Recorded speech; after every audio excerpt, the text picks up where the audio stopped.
English learners. Welcome back to English Pod. My name is Marco. And I'm Erica. We're bringing you an advanced lesson today. That's right. An advanced lesson where we talk about investing in emerging markets. Right. So it's kind of a business topic. It's kind of a world topic as well. Yes. And it's pretty difficult. Yeah, it is really hard. Right. So if you're listening and you don't understand everything, please don't get discouraged. Don't worry about it because we're here to learn. Yes, and we're here to help you. Right. Mm-hmm. So let's get started with this. I'm really excited about this lesson. Yeah. Okay. Well, Marco, maybe you can tell us a little bit. What is an emerging market? An emerging market is a market that is starting to develop. Okay. And it's growing rapidly. So you can maybe give some examples of emerging market. Well, for example, China is an emerging market. Yeah. In the last years, it's been growing rapidly. More and more people are moving to the middle class and have money to spend. Right, exactly. Mm-hmm. So China is like a really great example of an emerging market. All right. Well, with that, let's listen to the dialogue for the first time.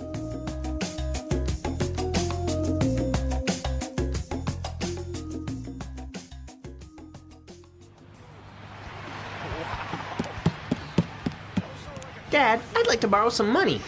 Sure, Johnny. How much do you need? $5? Come on, Dad. I need $30,000. I want to get into the market. You know, I'm tired of hearing all this news about the economic downturn, the inevitable recession, people stuffing their money in their mattresses. I look at this as an opportunity. This is a chance for me to get a jump start on building my nest egg. I don't know about that. With all the uncertainty in the markets right now, it'd be a very unwise decision to invest. I don't know if you're aware, son, but there has been a lot of turmoil in the markets recently. There have already been 500,000 layoffs in the last few months, and we have no idea how the proposed stimulus package will impact upon the economy. There's just too much instability. I just wouldn't feel comfortable investing in this climate. But look at it this way. Every challenge is an opportunity.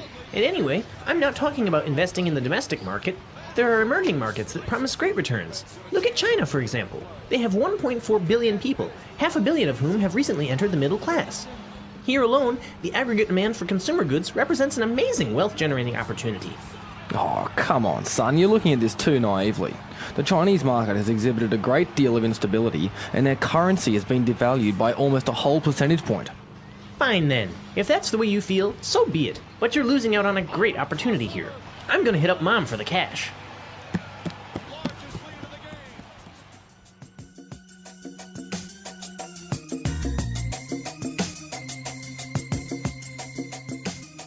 Well, it sounds like the dad has missed out on a really big investment opportunity, hey? Yeah, his son is pretty smart. Yeah.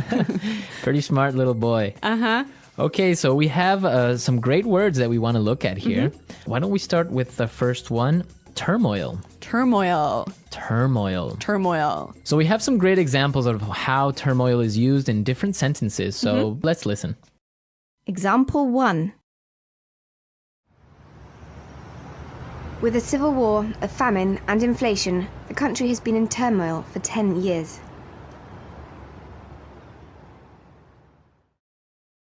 Example 2. There's been a lot of turmoil in my life recently. I've moved to a new city, I've changed my job, I broke up with my girlfriend. Example 3. The devaluation of the dollar caused a great deal of turmoil in the markets. So turmoil is a state of uncertainty, of change, of difficult times. a little bit of chaos. Also, Yeah. So, for example, when there's a lot of turmoil in the market, that means stock prices are changing drastically from day to day. Right. Or the economy is in turmoil. There's a lot of problems going on. Yeah, uncertainty. Uncertainty. Okay. Good word. All right. And we also saw something really interesting in the dialogue about a proposed stimulus package. Proposed stimulus package. So a proposed stimulus package is something that's going on now. Yes, let's break this phrase down. So we've got stimulus package. A stimulus package, something to stimulate the economy, right? Right, so money from the government to get the economy moving. To get it moving, stimulus package. Proposed. It means that it hasn't been approved yet. Right, it's suggested. It's suggested. It's an idea. So the proposed stimulus package for the U.S. economy, for example, is $150 billion.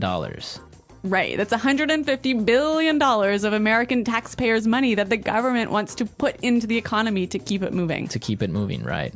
So if it works or not, that's still a debate, but yeah. It's a proposed stimulus package. Let's move to our third phrase, aggregate demand. Aggregate demand. Aggregate demand. Aggregate demand. So demand is pretty clear, but this word aggregate, what's that about? Aggregate is like a combined, added, Yeah. right? Yeah. Aggregate demand. For example, in a country like China, where cities like in Shanghai or cities like Beijing, Yeah. where more and more people are accumulating wealth, the aggregate demand is increasing. Right. The combined demand for consumer goods is growing. Right. More people have more money, so they're spending more. Yes.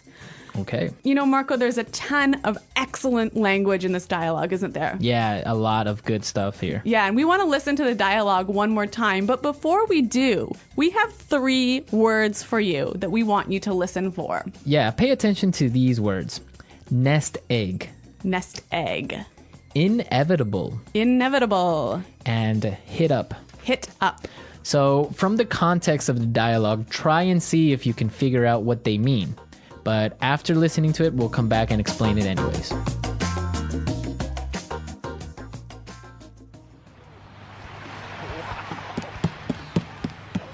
Dad, I'd like to borrow some money.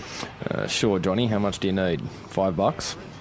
Come on, Dad. I need $30,000. I want to get into the market. You know, I'm tired of hearing all this news about the economic downturn, the inevitable recession, people stuffing their money in their mattresses.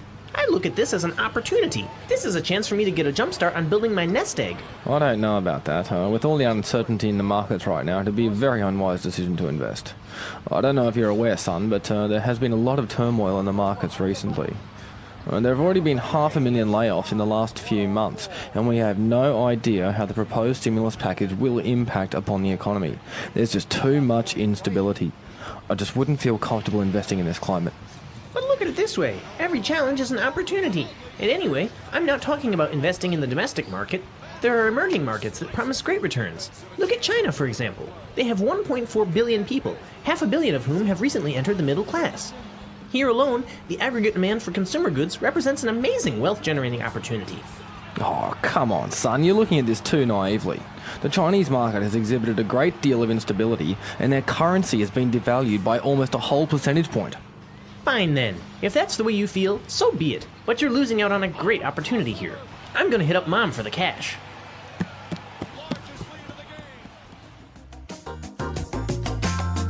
So the kid wants to invest because he wants to set up his nest egg. That's right. So basically, he wants to get a bunch of cash together so that he can buy a house or get married or whatever. It's that money you need to start your life, right? To start your life, your nest egg. It's kind of a weird way of referring to this money, right? I guess it is kind of funny. And also the little boy talked about an inevitable recession. Yes, inevitable. Inevitable. Inevitable basically means unavoidable.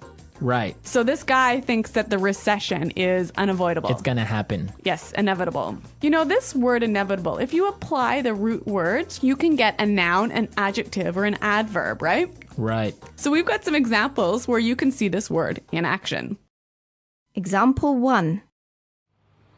Jason knew he was going to get laid off, but he was trying to delay the inevitable. Example 2. As a new manager, it's inevitable that you're going to make mistakes. Example 3. Inevitably, we all die at the end of our lives. So as you can see, the noun and adjective form are the same. Yes, inevitable. Inevitable. When we use it as an adverb, though, we add the ly to it. Inevitably. Inevitably. Yes. So yeah, as you can see, we could use it in many different ways depending on what we want to say. Right. Well, inevitably, we have to move on to our third word. Hit up. Hit up. So he says he's going to hit up Mom for the cash. Ask his mom. Yeah, hit up. Yeah, this is kind of a slangy term, isn't it? Yeah, it's more informal, Yeah. a lot more slangy. Yeah. You wouldn't really use it with your boss, would you? No, you're not going to go up to your boss and say, hey, I need to hit you up for some cash. No. So, Marco, I think this word is only applying to money, right? Well, you wouldn't go up to your boss and say, oh, I need to hit you up for some vacation time. No, it's typically used like for money. In this context. Yeah. Hit them up. We've got some examples of the phrase hit up. Let's listen. Example 1. I'm going to hit up the boss for a raise. Example 2. Are you trying to hit me up for money? Example 3.